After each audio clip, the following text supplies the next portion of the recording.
From is nearly at the end of its third season, and we're finally getting answers, or at least sort of explanations to what might be going on to the town and the people that are trapped in it. We've known dreams are going to play a role in the story since season 2, with Elgin dreaming of the town as he arrived, and at the end of the season, Randall, Julie and Marielle being trapped in dreams as well. But it was the revelation that not only Victor's mother but also Tabitha dreamt of the town long before arriving, and I was going to do this video a little bit earlier, but I wanted to see if my theory was going to pan out. And it seems that it sort of has been confirmed by Julie's dream this week, when she went back in time, seemingly with the old ruins, met Martin, all that stuff. I'm going to get into it. But as always, I'm Al, this is the Geek in Review, and this is a theory video on what exactly is going on with time travel, dreams and faraway trees in season 3 of From. Now, if you haven't done it already, subscribe to the channel, and if you make it all the way to the end of the video, leave a like as well. So how exactly does time travel work in From? Well, it's not really been established yet, and it's not really been established that it is actually time travel, though if you ask me, it's kind of obvious. So, as I said at the start of the video, Julie's dreams this week when she entered the old ruins with Ethan seem to confirm that there's a time travel element to the show. And this, I think, is really going to impact how we view the show as viewers going forward. Because when she goes back in time, we not only see her in the past, but we see her help form events of the story that we've already seen so far. She's the one who helped Boyd out of the pit at the start of season 2. We just didn't know that, at least not yet. So this seems to confirm that dreams aren't just dreams in this town, or visions, but actually potentially time travel. But going back to Tabitha's dream, I was going to do this theory video a few weeks ago, as I said, because I noticed one thing in that scene that stood out to me straight away. If you look at the younger version of Tabitha when she's at the Red Rocks and she sees the scarecrows, how is she dressed? It's not exactly modern clothes. I mean, assuming that Tabitha's in her early to mid 40s, she should be wearing something from the 70s or the 80s, where it looks as if she's just stepped out of Little Red Riding Hood or Hansel and Gretel. I thought initially this might just be a fantasy aspect of the dream itself, but then it occurred to me it could actually be some sort of time travel. Because we've seen in various visions of the show, mainly from Jade's point of view, that it seems to be that there's been people in the town, or at least visiting the town, a lot longer than you might think. So it could either be that Tabitha's time travelling when she was younger in a dream like her daughter, or her remembering a sort of previous incarnation in the town's past. At the moment, as I said, the show hasn't set up the rules of how this time travel might work, and a few of you might also have picked up on this, and I'll get to some of the more recent comments you guys have made about this later in the video. But yeah, there are several hints that time travel has been going on in this show longer than we think. So it does seem that it is possible in the town From, but then there seems to be some sort of reincarnation time loop element. At least that's what I'm going to call it. I don't think this affects everyone in the town though. But when you think about it, if it is a sort of reincarnation time loop, this does explain a lot of things. Exactly how Martin knew about Abby, and also how the monsters seem to know their victims' names as they kill them or torture them. Because if they've already met them, then they already know. Also, I think if there is a sort of reincarnation time loop going on here, at some point we're going to meet a younger Martin, assuming that's the show gets another season. One thing that kind of throws a spanner in the works of this though is, going back to Julie's dream, Boyd physically was there. At the start of season 2, he wasn't dreaming as far as we know, but we don't know what time those scenes were set with Martin when he was chained to the wall and Boyd exits the dungeon.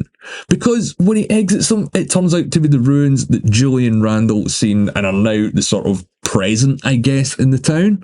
But one thing to remember though is Boyd only ended up in that pit after stepping into a faraway tree. So he ended up in a building that doesn't exist in the present, so it is possible that faraway trees can also move people in time as well.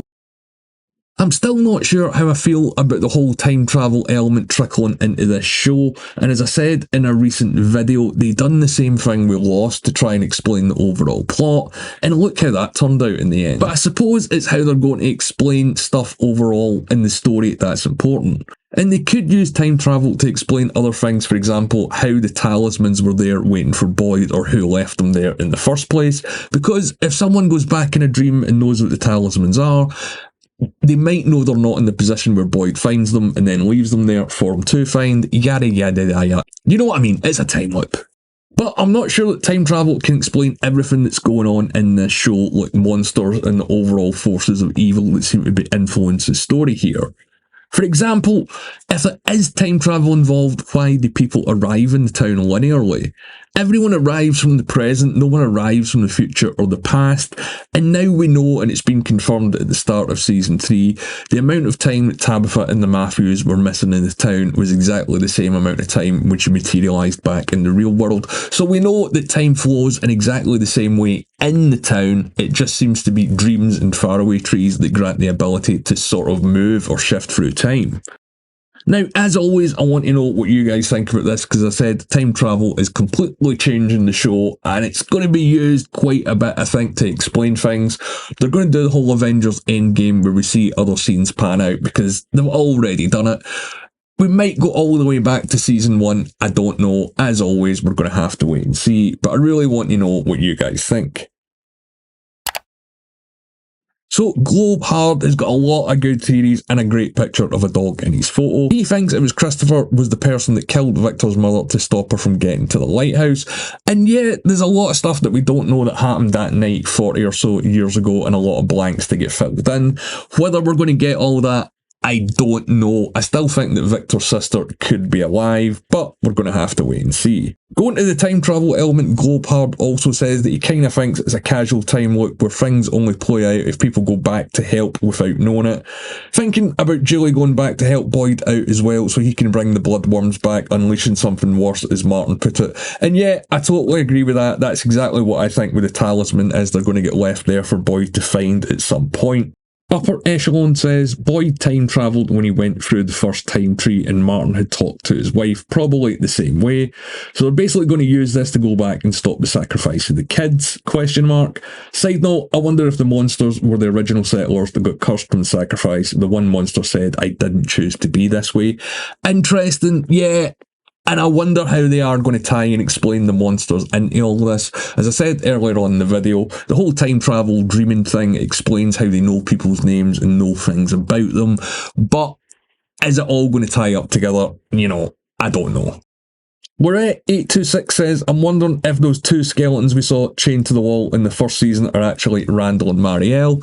Yep, pretty good point, but I'm still waiting for Martin to show up, because I remember thinking that when I watched that first episode of Season 2 the first time, is if this is, you know, a back in time kind of thing, or a hallucination, is this guy going to pop up, or is the younger version of the guy going to pop up? You know, that's my theory, and I'm going to stick with it, at least for the meantime. Now, I'm planning to do a live stream before the From finale in the end of the season. I just want to do one on theories. So I'm going to try and do it this weekend, and I'm going to post on Twitter. If you don't follow me, you can there at The Geeks Reviews, and in the community page here on YouTube with the times. If you want to join in, I want to hear your theories as always, because this show just got a lot more interesting for some people and a lot less interesting for others. And I'm really interested in what direction you think this show is going to go and how any of it is going to tie in together. But as always, my name's Al. Thanks for watching. This has been The Geek In Review.